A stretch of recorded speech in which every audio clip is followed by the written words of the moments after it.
Hooked on the BBC, or CCP, if you will. It's often how it goes. A person overcomes one addiction, then another, for better or for worse, comes along to fill the void. For background, see the link to Coming Clean on My Colombian Addiction in the description text. To be truly accurate, as I always strive to be, my current BBC addiction isn't actually new. I more than dabbled in it in my Ireland days. It's just that it has become particularly acute here in Colombia. I think I'd find it very hard to live in the country, or Bogotá at least, without it. Be it work or pleasure, this BBC, or for those of another tongue, CCP fix has become a cornerstone of pretty much everything I do. Now, some people would say it's not the worst addiction in the world to have, as long as one doesn't rely on it solely. And I don't. I do balance it out. Nevertheless, one could always do better when it comes to such things. Indeed, a good test to see how reliant, perhaps harmfully so, one has become on something is to try to do without it. On this score, well, just the mere thoughts of doing without the BBC for any protracted period make me uncomfortable. Protracted in this sense is in the region of 48 hours.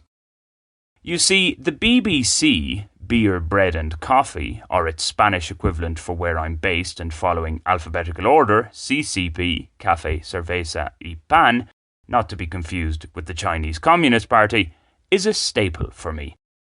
It's the bread and coffee part in particular that I can't see myself giving up, if there was a desire to do so, that is. The beer, on the other hand, well, unlike the other two, it's not a daily delight. I also think that in the right circumstances and our environment, i.e. having my own comfortable accommodation and not living in Bogotá, I could relatively easily get by without beer, or at least drink less. Going without bread and coffee is another thing altogether. This is the problem. Some may not view it as a problem per se, when one uses a panaderia or bakery as an office on a daily basis. It's like an alcoholic going to work in a pub. Okay, a good coffee or 3 a day may, as some studies have shown, do more good than harm to one's overall health. The same can't really be said for the bread on the side, not the majority of bread baked in Colombia in any case. Dr. Pradeep Jamnadas wouldn't be impressed.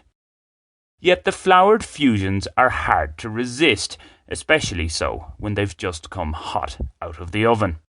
In fact, some say it's the only time Colombian bread from a standard panaderia is edible, when it's still warm from baking. After a day or so, regardless of the type really, it seems to become fairly bland. Although, worryingly so as it suggests the bread is pumped with preservatives, it doesn't tend to mould. Similar to some women I've dated here, it could be said.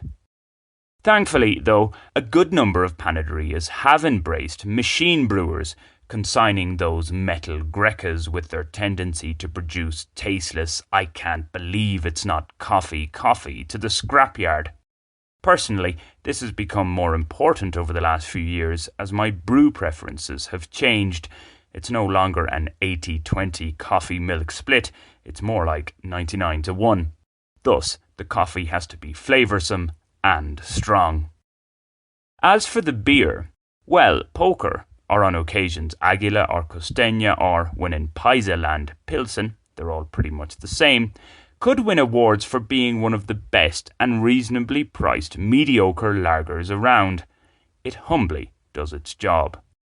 In this regard, like the BBC Media Group and the political CCP, my BBC, the beer and bread anyway, is of ordinary quality. Perhaps not the greatest, but not the worst either. It's also killing me softly, no doubt. Sure, aren't we on the countdown to death from the moment we're born anyway? There are, however, worse addictions to have.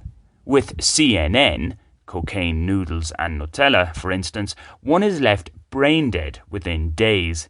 That diet combination may seem nonsensical, but that's CNN for you.